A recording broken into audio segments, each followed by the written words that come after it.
Ravi Prakash Siliconandhra hospital Kuchipudi super speciality వైద్య సేవలు పూర్తిగా ఉచితం.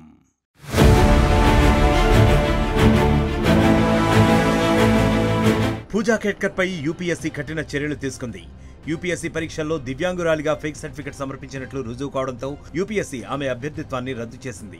అలాగే భవిష్యత్తులో యూపీఎస్సీ నియామక పరీక్షలు రాయకుండా డిబార్ చేసేందుకు రంగం సిద్ధం చేసేలా షోకాజ్ నోటీస్ ఇచ్చింది. అయితే పూజా కేట్కర్ తో పాటు మరికొంతమంది ఐఏఎస్ ఐపీఎస్లపై కూడా నకిలీ ఫిట్నెస్ సర్టిఫికెట్లు చూపించినట్లు ఆరోపణలు వస్తున్నాయి. ఇందుకు సంబంధించిన ఫోటోలు, ప్రూఫ్లు సోషల్ మీడియాలో వైరల్ గా మారుతున్నాయి.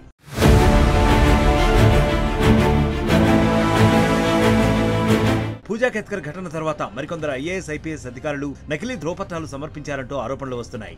ఇందులో ఢిల్లీలోని పీతంపురాకు చెందిన అను బెనివాల్ 2022 బ్యాచ్ కు చెందిన ఐపీఎస్ అధికారి. ఆమె యూపీఎస్సీ ఫలితాల్లో ఈడబ్ల్యూఎస్ విభాగం నుంచి 217వ ర్యాంకును పొందారు. ప్రస్తుతం ఆమె హైదరాబాద్ లో శిక్షణ తీసుకుంటోంది. అయితే కొన్ని రోజులుగా అను ఫోటో ఒకటి వైరల్ అవుతోంది. ఫోటోలో బోర్డుపై 1989 బ్యాచ్ ఐపీఎస్ల పేర్లు రాసి ఉండగా తండ్రి పేరు ఐపీఎస్ సంజయ్ బెనివాల్ అని ఉండటంతో రిటైర్డ్ ఐపీఎస్ కుమార్తె ఈడబ్ల్యూఎస్ కింద ఎలా ఎంపికైందంటూ ప్రశ్నలు లేవనెత్తారు. దీంతో రాజస్థాన్లోని ఓబీసీ కేటగిరీ ఐపీఎస్ అధికారి అయిన సంజయ్ బెనివాల్ తన తండ్రి కాదని అను వివరణ ఇచ్చారు. బెనివాల్ తన ఇన్స్పిరేషన్ మాత్రమేనని చెప్పారు. ఆ తర్వాత ఎక్స్ లో తన తల్లిదండ్రులతో ఉన్న ఫోటోను పోస్ట్ చేశారు.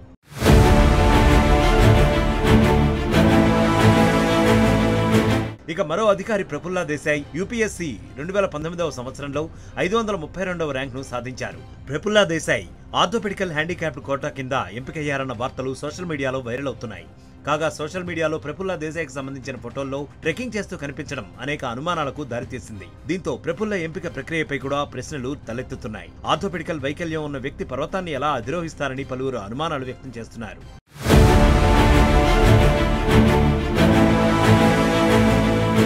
తనపై వస్తున్న ఆరోపణలపై ప్రఫుల్లా స్పందించారు. తాను 2018లో యూపీఎస్సీ పరీక్షకు దరఖాస్తు చేశానని, అందుకోసం వైకల్యం సర్టిఫికెట్ను పొందానని తెలిపారు. ఎయిమ్స్ మెడికల్ బోర్డు ముందు వైద్య పరీక్షకు హాజరయ్యానని, ఢిల్లీలోని ఎయిమ్స్ మెడికల్ బోర్డు తన వైకల్య ప్రమాణ పత్రాన్ని 2019లో మళ్లీ ఆమోదించలేదని, కానీ తనకు ఒక కాలుకు పోలియో ఉందని, దానివల్ల పరిగెత్తలేకపోయానని, నడవడం, సైక్లింగ్ చేయడం మాత్రం వచ్చని చెప్పారు. అయితే మరోసారి టెస్ట్ చేయించుకుంటే డిజేబుల్ పోలియో కారణంగా ఎడమకాలు 45% వైకల్యంతో ఉన్నట్లు డాక్టర్లు నిర్ధారించారని, ఆ తర్వాత ఢిల్లీలోని ఎయిమ్స్ కూడా తన వైకల్యాన్ని గుర్తించిందంటూ చెప్పుకొచ్చారు.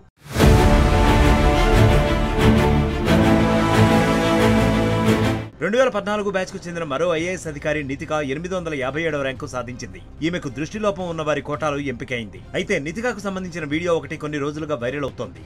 ఇందులో నితిక స్క్రీన్ ని చూస్తూ స్టీరింగ్ తిప్పుతోంది. దీంతో దృష్టిలోపంతో బాధపడుతున్న నితిక అద్దాలు ధరించకుండా డ్రైవింగ్ టెస్ట్ ఎలా చేస్తోందంటూ ప్రశ్నలు మొదలయ్యాయి. దీంతో ఈ విషయంపై నితిక స్పందించారు. ఆ వీడియో తనను ఆర్టీఓ కార్యాలయాన్ని తనిఖీ చేసిన సందర్భంలోనిదన్నారు. తాను డ్రైవర్ సీట్ లో మాత్రమే కూర్చున్నానని, డ్రైవింగ్ టెస్ట్ కు వెళ్లలేదని వివరణ ఇచ్చారు.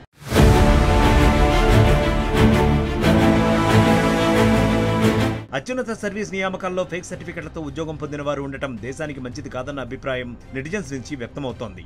ఈ నేపథ్యంలో ఈ అంశంపై విచారణ జరిపించి నిరుద్యోగుల అనుమానాలను నివృత్తి చేయాలని, ఎవరైనా నిజంగా ఫేక్ సర్టిఫికెట్లతో ఉద్యోగం పొందినట్లు రుజువైతే వారిపై కఠిన చర్యలు తీసుకోవాలన్న డిమాండ్లు వినిపిస్తున్నాయి.